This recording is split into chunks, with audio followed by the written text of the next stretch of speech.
Building influence is something anyone can learn.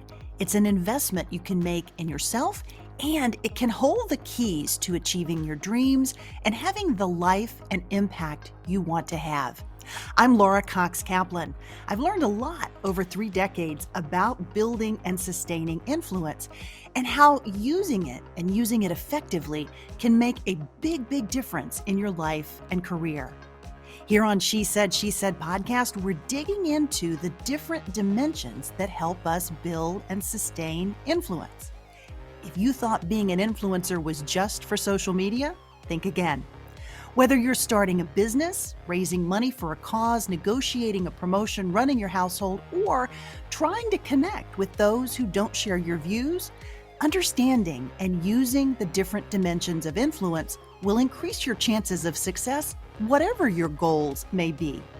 Listening to She Said podcast is a smart, efficient investment you can make in you. I'm really glad you're here, and I'm excited we're on this journey together. Hey friend, welcome to She Said podcast. I am really glad that you're here. Got a question. Have you ever had your career or your life dramatically upended? Most of us have at one time or another. And as you think back on those past experiences, you can probably quickly recall the feeling of uncertainty and maybe that feeling of being out of control and how disorienting and unsettling and not to mention stressful all of that can be. I can certainly recall these situations and circumstances myself, and I'm sure you can too. All of these things can leave us in a position, potentially, of not operating at our best and of really struggling to find our footing and, most importantly, our way forward. This is an important and absolutely timeless topic, and it's the one that we're going to be talking about today in this episode. It's our ENCORE episode 259. Now, friend, I suspect that you can hear from my voice today that I am a little bit under the weather. But I did want to bring you this Encore episode. This is from way back in our archives, back in 2020. And if you are a newer listener to this podcast, my guess is that you likely will have missed this one. But there are several reasons why I think it will resonate with you and why you are going to love this week's guest.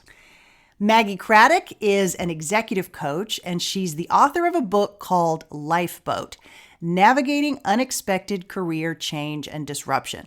Now, Maggie has worked with clients at all professional levels, from those who are just entering the workforce to those who are midlife pivoters, all the way to those who are Fortune 500 CEOs. Maggie's work has been featured on top business news shows as well as in leading publications, including the Wall Street Journal and the Harvard Business Review, among many others. And despite Maggie's 2 decades plus of experience in the executive coaching space, that is not actually where her career started, as she explains in our conversation. But much of her work today focuses on understanding the behaviors and the behavioral dynamics in the workplace. And her most recent book focuses on navigating career change and disruption, the topic that we're going to be talking about most today. If there is one thing that has really defined the past several years, disruption in our lives has been that theme. And learning to navigate those disruptions has become the name of the game and really an essential ingredient for personal and professional growth and even survival. That's largely been true no matter what job that you've had or vocation that you may have been in or may be in currently. Now, a few specific themes that Maggie and I discuss in this conversation that I want to draw your attention to before we jump in. We talk about the role and the value that an executive coach like Maggie can provide you when you're struggling or when you're stuck. We talk about why emotional agility under pressure is so important, but oftentimes so elusive, and how you can learn to develop it. We also talk about how our personal narratives can impact how we respond to circumstances and stress. And we talk about where to start when your career or life has dramatically shifted and you need to put it all back together again. Maggie and I also discuss the important parallels between the Titanic disaster and what happened in lifeboat number 6. Now, this is an awesome little history lesson, and it's one that's filled with so much advice and perspective that has really withstood the test of time. It also happens to be the theme of Maggie's latest book, Lifeboat, which I mentioned earlier.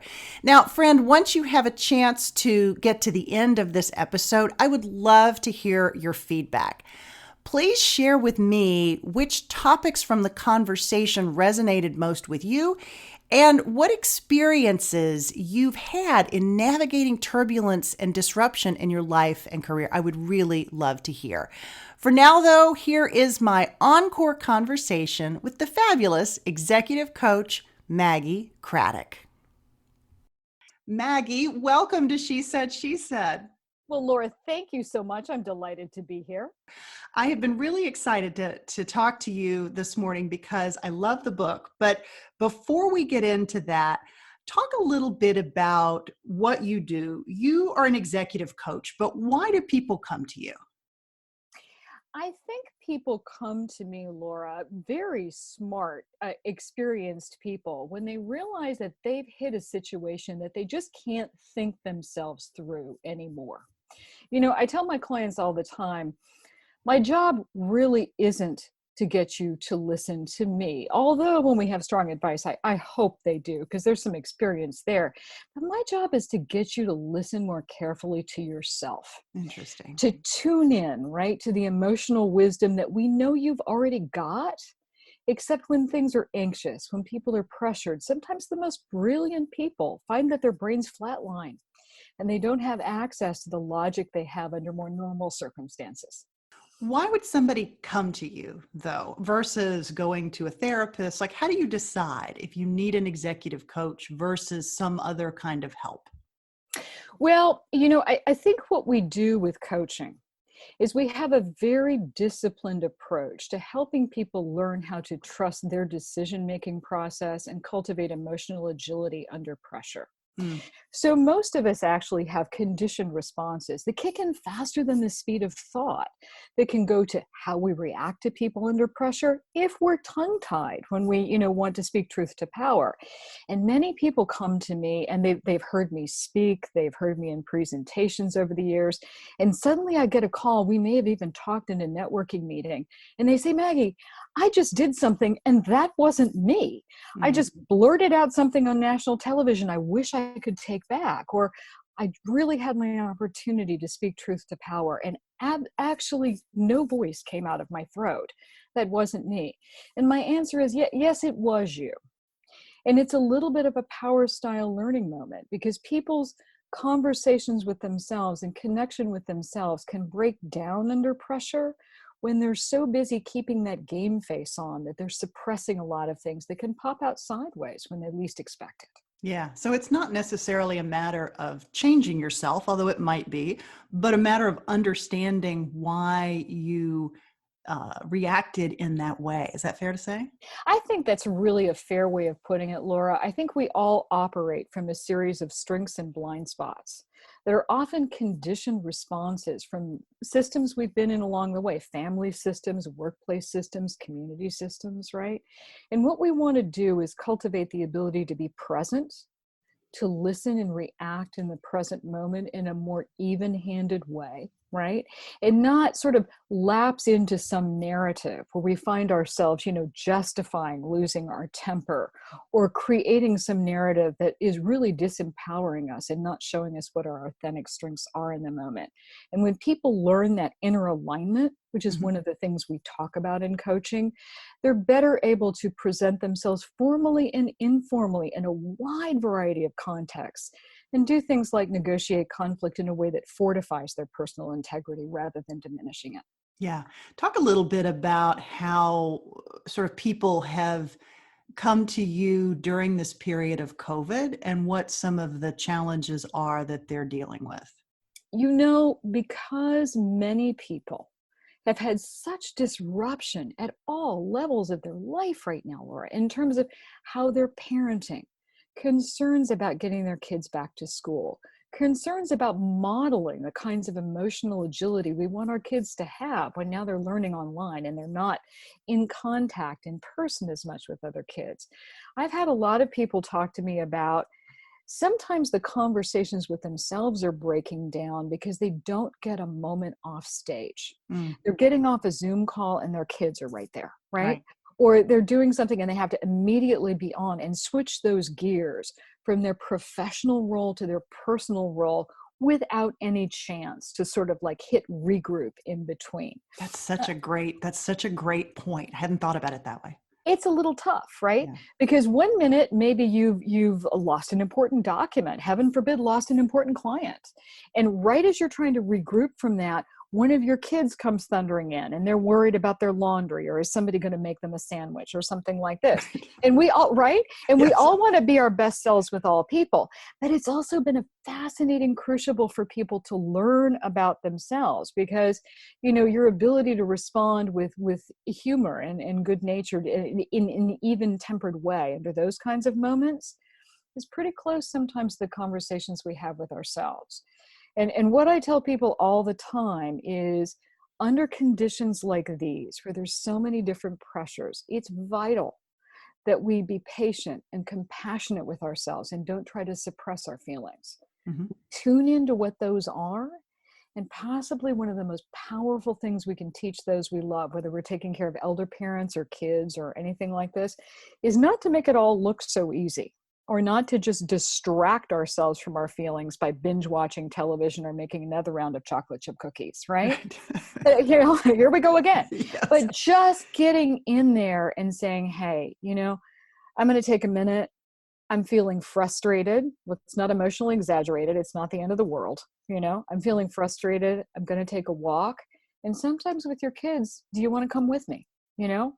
Mom's got a little pent up energy. I'm going to go, take a lap around the block. Do you want to come? So our kids realize that they don't have to pretend everything's fine. They don't have to exaggerate their own emotions to justify having them or create some crazy narrative around them.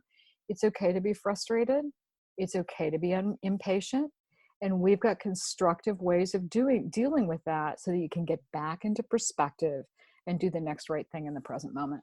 Yeah, that role modeling is so incredibly powerful. Isn't it important? Yeah, Yeah. really, really love that.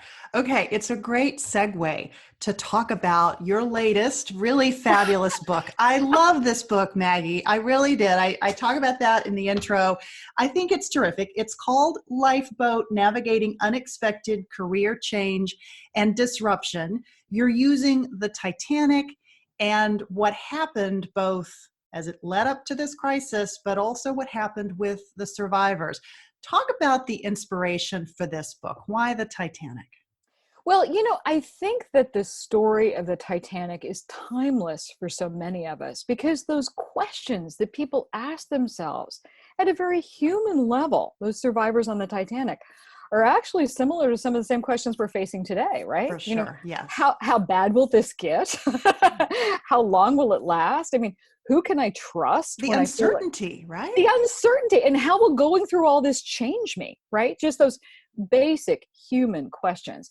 And I think what the Titanic story shows us is that the skills we need to survive challenges when it's business as usual are definitely not the same skills that we need to cultivate when we're facing extraordinary change and disruption. And I do feel that we're going through a historic moment, Laura, in terms of all of the turmoil that's taking place in the professional landscape and the healthcare landscape, politically around the world right now. There's just an awful lot of things bubbling up at once, right? Mhm. And the arc of the whole Titanic story, I think we've all got our own associations with this story. Some people love the Leonardo DiCaprio movie. I do too. I happen to love that early book that I talk about finding when I was cleaning out my childhood home, right? Mhm. That had stuck with me for years when I talk about this, because I fell in love with the real stories of the survivors behind that.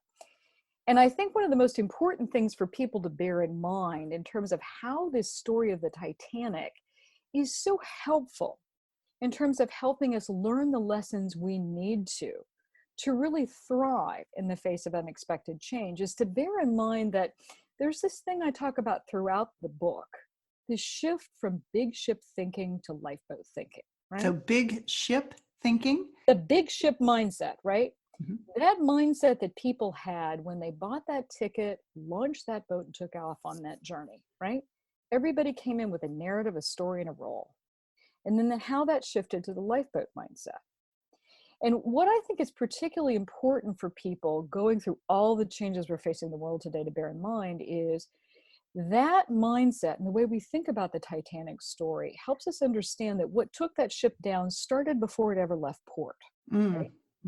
When they were building the ship, they were cutting corners. They were trying to move quickly. As we know, they didn't have enough lifeboats, right?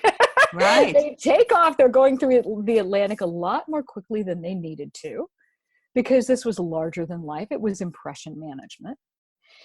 And because of that, that big ship mindset, and there's nothing wrong with it, it's just understandable, left the people involved with this idea that everyone had a role to play, right? Where they were in the passenger list, where they were in the crew. If you have uncomfortable feelings, just suppress them, keep your game face on, stay busy as you can, and faster is better. Who can't identify with all that under pressure, right? Sure. But of course, if you're doing a little too quickly to see the red flags you need to see, that can be a problem.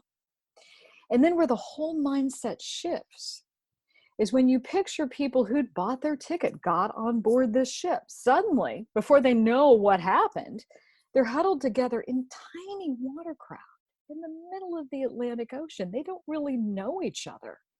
Their lives are on the line. And the thing about this story that is so timeless for us today is that on that lifeboat, they were in a situation where there are more questions than answers. And that's what we're facing in our lives and careers and raising our families today. More questions than answers. And the things that come out of that are timeless lessons for all of us are things like be present at a very human level. Stay in the present moment, right? Other people matter. There are things you cannot do by yourself. Sometimes it's the very physical actions we go through keeping our families together. Sometimes it's the kind of perspective we need in our careers. And definitely you can't row a lifeboat across the icy ocean alone. And then this idea of aligning your thoughts, your feelings, and your actions in the present moment instead of rushing around. Take those strategic pauses and make sure that you're being true to yourself under pressure, because at a very human level, we're defining success from the inside out, not the outside in. And we can't do that from the perspective of a false self. That will cause us to freeze. Yeah, right? That's so well said. Maybe let's dig into a couple of these themes and this notion of pausing, which makes all the sense in the world when we're sitting here talking about it, right? Mm-hmm. In the abstract.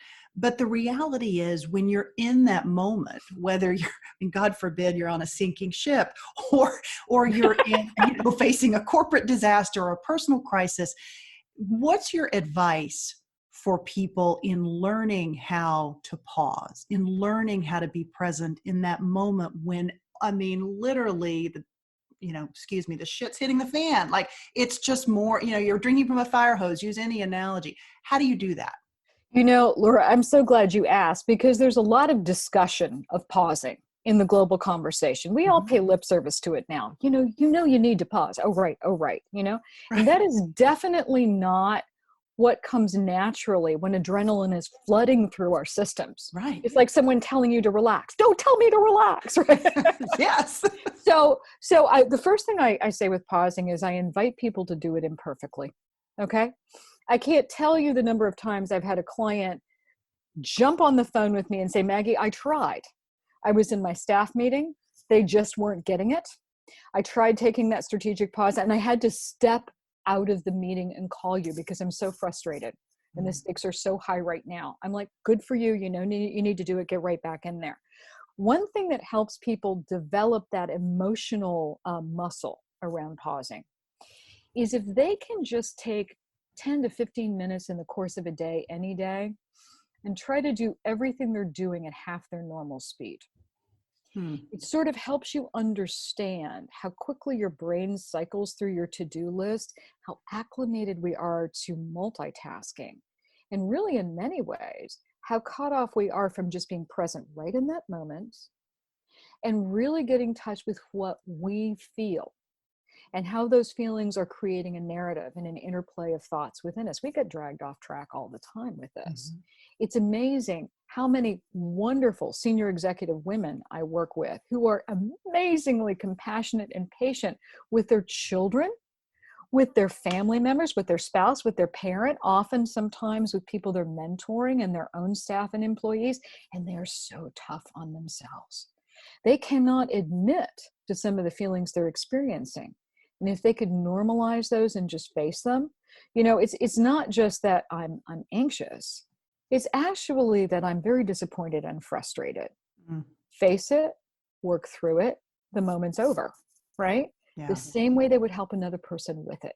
But we do need to pause. And when you first begin to pause, there's likely to be a lot of churning pent-up energy inside you that wants a release, kind of like a volcano. So your mind will come up with a whole lot of reasons why you need to speed up again. It's very natural. But the more you discipline yourself in pausing, the more aware you become of what's actually unfolding in the present moment and how some of the habitual emotional triggers that take you off course, things that are the pet peeves for all of us. For some people, it's people who aren't supporting others, right? For some people, it's people who are bullies or who are, just trying to get their own way at the expense of the greater good, whatever your pet peeve is. But when you stop and you start paying attention to what's going on inside you, and you work really hard through a checklist I talk about a lot in terms of how we give other people the benefit of the doubt. What other things could be unfolding for them? How do we take a pause and find a better way to get this moment back on stream, right? You find that you can train yourself to do it. And the more you train yourself to do it, the more you train yourself to have compassion with yourself under pressure, the easier it gets to diffuse things with others.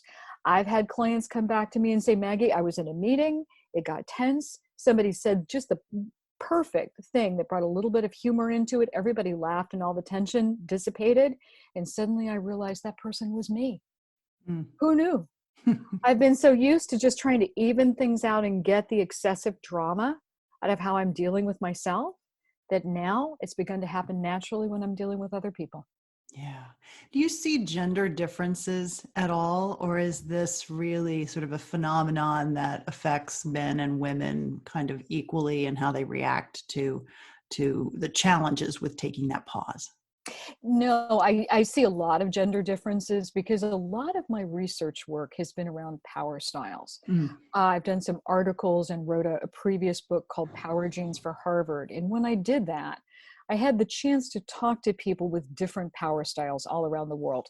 Military leaders, spiritual leaders, entrepreneurs, you name it, sort of trying to look at how they wielded and responded to power and what they had in common. And I found out that a very central component of any power style is that it's essentially relational, right? It's rooted in our relationships with ourselves, which we've sort of been talking about, but that plays out also into your relationships with groups and others.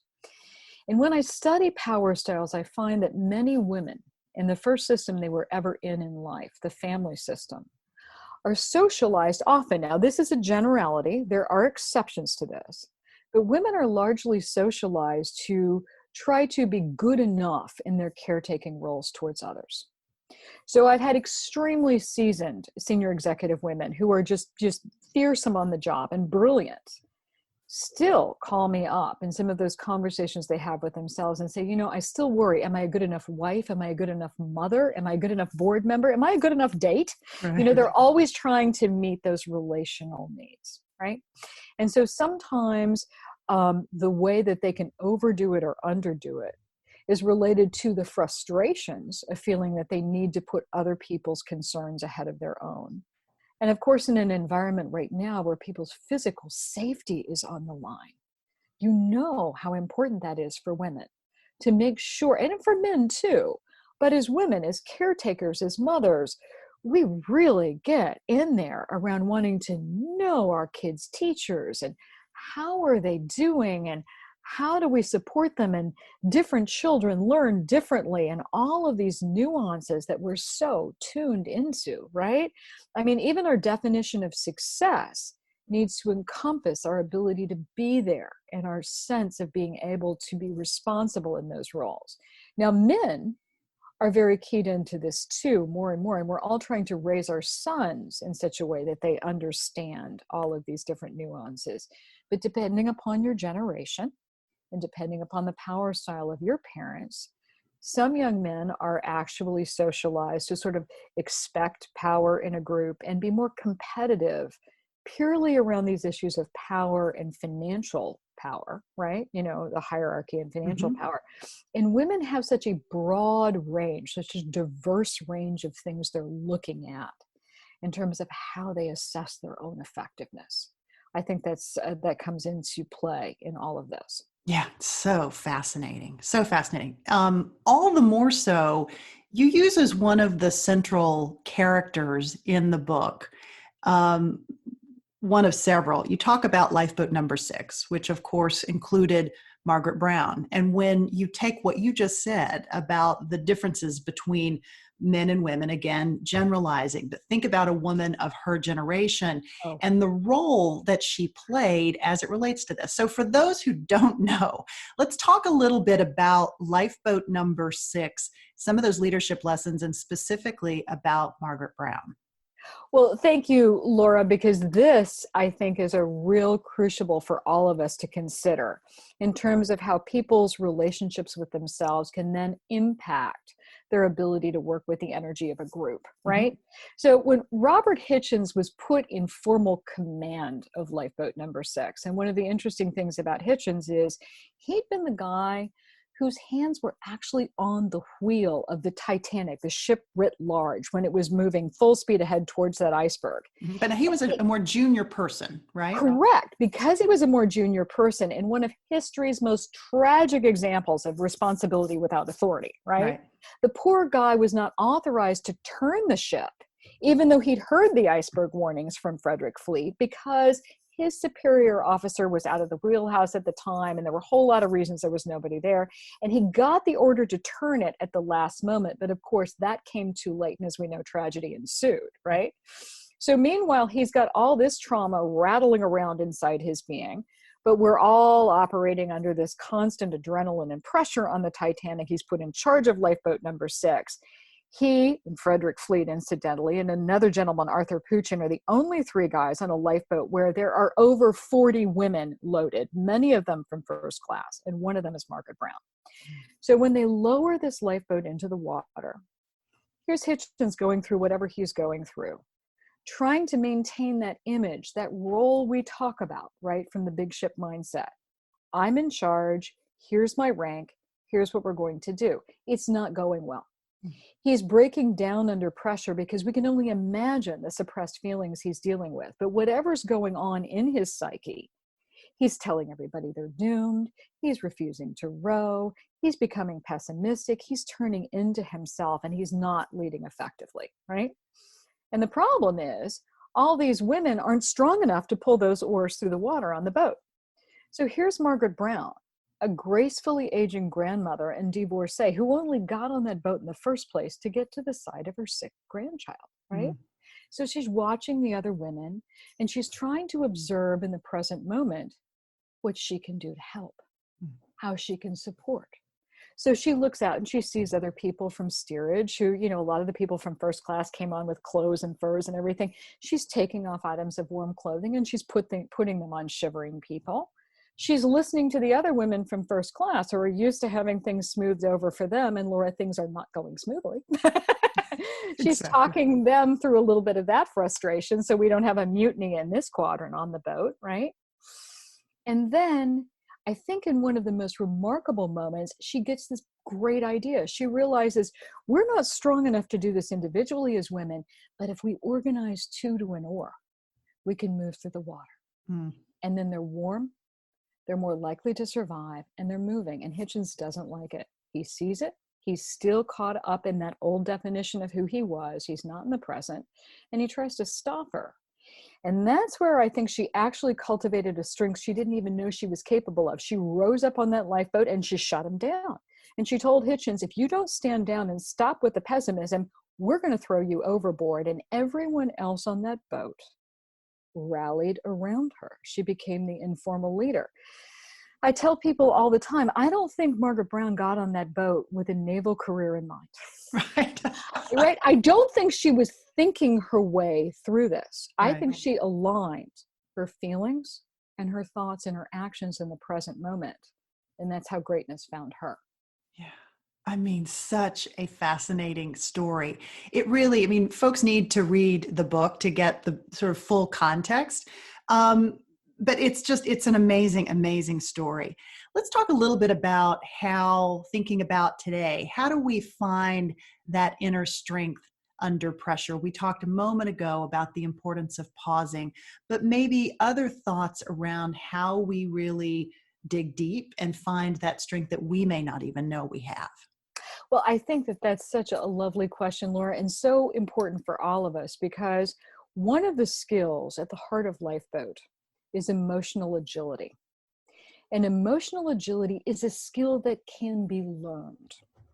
And we learn this in our conversations with ourselves by tackling what I call the inner iceberg in the book, right? I talk about how when we have these responses where our brain starts to race or we start to feel a little tense, to get in touch with those cues, because often how we're thinking in the moment is rooted in some past feelings that we may want to take some time and explore. Because under normal circumstances, most people's thinking is fairly logical, hopefully strategic, probably objective. But under pressure, thinking becomes skewed, it becomes polarized. We get into black and white thinking, right? They're for us or against us. And similarly, those emotional triggers that prompt our ideas and also color them. Under normal circumstances, we can usually keep our game face on, handle a certain amount of frustration, right? But as we've discussed earlier in this conversation, those emotional triggers can hijack you and cause you to create a narrative where you're casting yourself as a victim to justify how you're behaving. We go right back to what we were just saying about Robert Hitchens and that lifeboat. He must have created some narrative that justified him sitting there. They don't understand me. They don't understand the problems. I don't know what the narrative was, but it wasn't effective in the present moment. It was pulling him into some kind of undertow from his past.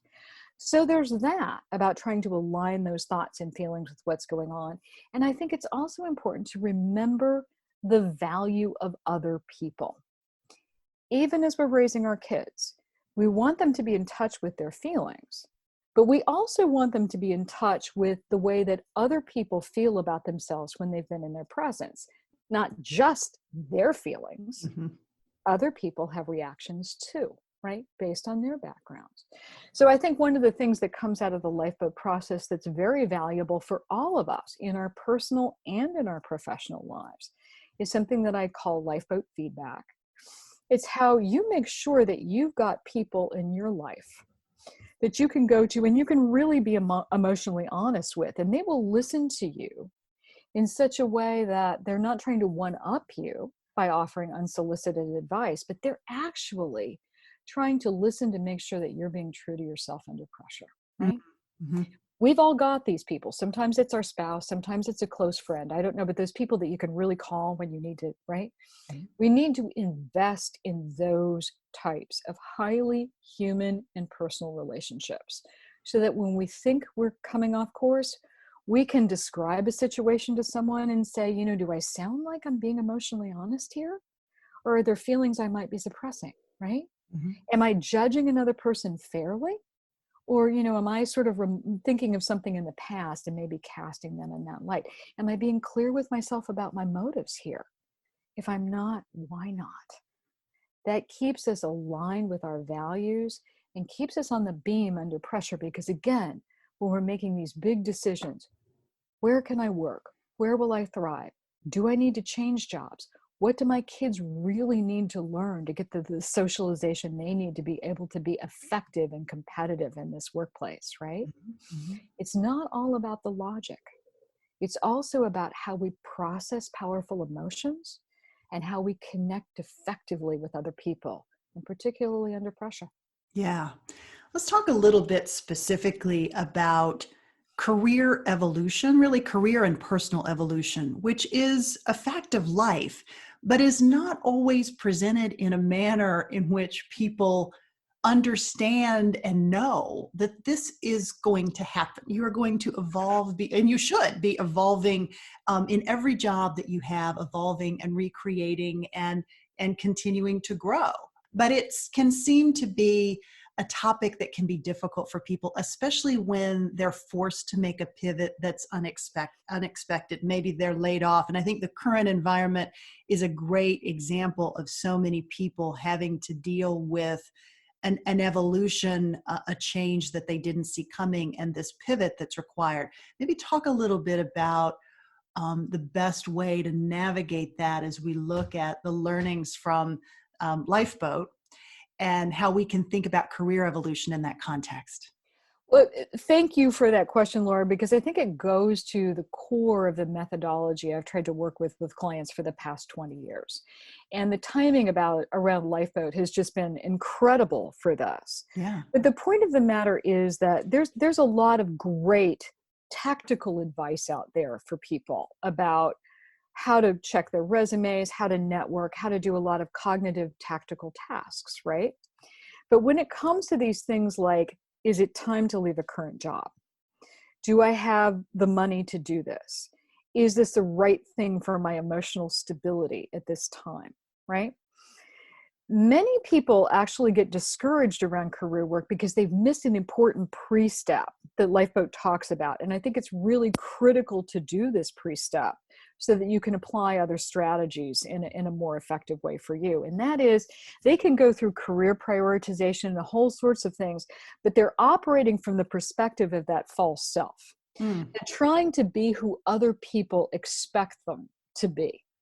So one of the places that we suggest people start all the time in terms of their career work is really understanding things like, what did you learn in your family system about what success was? What was the sense of purpose your parents got from their life paths, whether that was working full time, going back and forth as a homemaker, what have you? What role did you learn that money plays in your definition of success? You know, for some people, it's being validated as a provider. For other people, it's a sense of security in an insecure world. But whatever it is, let's nail that down, right? So that's not actually capsizing your career decisions. Mm. Let's go to a lot of these things that we often don't take that pause and really think about carefully, because they're impacting our thought process under pressure, and particularly for very gifted, brilliant people whose minds have been trained to work quickly, right? Sometimes we need to pause because they can find themselves doing things and suddenly going, wait, that's the way I answered all these questions. That's the way I prioritized everything in terms of my career, but that's actually not how I really feel. That's what my dad always wanted me to do, or what my partner thinks is a safe thing for us. But this isn't really where I'm going, right? And then we also need to balance that with what I always call that strategic fit. Understanding what you'd love to do is great, but practically in a difficult world, we have to make sure that you're going to be paid fairly and consistently in order to do it. Right? Otherwise, we're just dreaming and we're having a beautiful talking circle, and I love them too, right? But let's ground this in terms of the return on your investment, in terms of doing some of this career work. So getting it going from a genuine perspective of your authentic self is very important. And the two components of that are really, I think, a lot of the work that we do in coaching around understanding the history in your family system. Mm-hmm. Understanding how watching what your dad did for a living, when he looked in the mirror in the morning, did he like who looked back at him? Did he feel accepted and respected? And, you know, in his role as a provider and in his role as the father of the family, right? And the same thing for your mother. What did she do with the prime years of her life? And most importantly, Laura, was she happy? Yeah. Was she happy? And what can we learn from all of that? Because that impacts those conversations that bubble up at 2 o'clock in the morning when people just aren't sure. For sure. I mean, that is so incredibly well said. And it also strikes me too that it goes to this notion of how you value yourself and your work and how you think about your contribution to maybe the organization that you're leaving or the one that you might be interested in joining or what you're trying to create for yourself. How you think about that personal value is really related to that too. Laura, I love that you said that, because in some of the first drafts of Lifeboat, and all my books have taken me about 5 years to write. Is that right? Yeah, they all take a long time. So I never thought that the timing of Lifeboat would be this extraordinary, but of course I wouldn't have wished these conditions on the world either, right? But one of the pivotal statements that I was bringing out when I thought about Margaret Brown and how that exemplifies that alignment is just simply, you can't be of genuine value to others until you've learned to be true to yourself. Yeah. You just can't. Love that. Right? Yeah, I really love that. Okay. I mean, I could talk to you all day and into tomorrow, but because we don't have that much time, I do want to pivot and talk about your own story a bit, because you faced a pretty significant career evolution and reinvention as well, which put you on a very different path. Maybe talk about what happened in your own life and how that shifted your perspective and, when you began to embrace this type of work. I've had a couple of aha moments along the way. I think we all have, but one of the most important for me was actually when I was at an investor conference in Laguna Beach. And my team and I had just won something called the Lipper Award. So we had the top performing mutual fund in the nation, and my pictures in buildings, and I'm in newspapers and magazines, and all this great stuff is happening, right? But one of the reasons that it happened was that my team and I really spent a lot of time investing in and working on our communication strategy with each other, right? As they were absolutely fantastic. Many of them were older than I was, much more seasoned in specific investments. And we had, I spared no expense in terms of making sure that we had hired consultants and people to come in and help us with a lot of stuff. But I began to realize over time that what people could teach us theoretically, what they could give us in terms of, tactical tips and advice, while helpful, didn't always go to the felt sense of what people went through when they were under so much pressure with a big position and actually worried about being, the fiduciary stewards of other people's retirement income. That's a lot of pressure when you really care about your job, and everyone on our team did, right? That you had to look at how people operated under normal circumstances and what happened to their thought process under pressure. So I'm getting this award in Laguna Beach, and I'm thanking my team, and it's all gone so well. And here comes Michael Lipper actually calling, and I congratulate you. And I realized there's something more. There's something more that I want to do with my life. And it surprised me, Because you'd been on Wall Street for how many years at this point? I've been on Wall Street for, I'd say I'd been around Wall Street and working as a research analyst for some time, but I'd had a really successful career run then for about a decade. Yeah. Right. And, presenting to boards of directors, the whole 9 yards. Right. And then I had been going away on the weekends on my own, sort of to, go to meditation retreats or spiritual retreats or any place that was really quiet, and thinking about the human element about how we worked together to take our best thinking, to course correct, to help our investors. And then I realized, as exciting as this is, my passion really isn't in helping people develop more lucrative investment portfolios. My genuine passion is about helping people put together more meaningful lives and take what they can learn about the most precious resources we all have, which is our energy and time, while we've got it, and put it together in such a way that they get their lives and their careers on track. Because if there's one thing that I've always realized, and I've been privileged to realize this, is that all resources aren't monetary. And I think we see that right now when we're seeing a lot of really fascinating things go on as the performance of the actual economy and the performance of the capital markets kind of starts to decouple, right? The motivation that it takes to maintain a workforce, right? the way that we communicate so that we can nurture new talent and help them, through the ranks so that they become fully functioning professionals. There's some things you cannot buy. And loyalty and focus are two of them when you need it the most, right? Yeah, absolutely. I think you've given us a great maybe definition of how you think about impact. But if I ask you the specific question, what impact do you hope to have? Would you answer it differently? Well, the impact I hope to have is that people really take this step back and understand at all levels that while the conversations they have with other people are critical, it's the conversations they have with themselves that are going to be most important in their lives and careers. Because it's the conversations we have with ourselves. And Laura, you and I both had them because we both made that transition from corporate America to a different lens on what we're doing. Right? Absolutely. Yeah. It's the conversations we have with ourselves that give us the emotional resilience and the courage to actually try something new. Yeah. To think outside the box. It's the conversations we have with ourselves that help us define success from the inside out. And I firmly believe that when people do that, they actually operate in a more authentic and genuine manner, in a more compassionate one. And I think it's the conversations we have with ourselves when we're looking where we're going to thrive that really reminds people of how important it is to align themselves with organizations that reinforce their core values and when necessary make a healthy break with those that don't. Because what happens to you when you join the group energy of an organization is it will impact every facet of your life. It will start to shape your values. It will shape the norms and the patience you have with yourself and those you love, even when you power that laptop down. Most importantly, it will begin to shape your sense of self and how creatively and how motivationally you're able to reinvent when you need to. Yeah, it's beautiful. It's really beautiful. I ask each person who comes on for a single piece of advice, a life hack, or maybe a mantra. What would be yours? My single piece of advice for everyone would be you can have a good career if you're smart, but you're only going to have a great career if you're brave, right?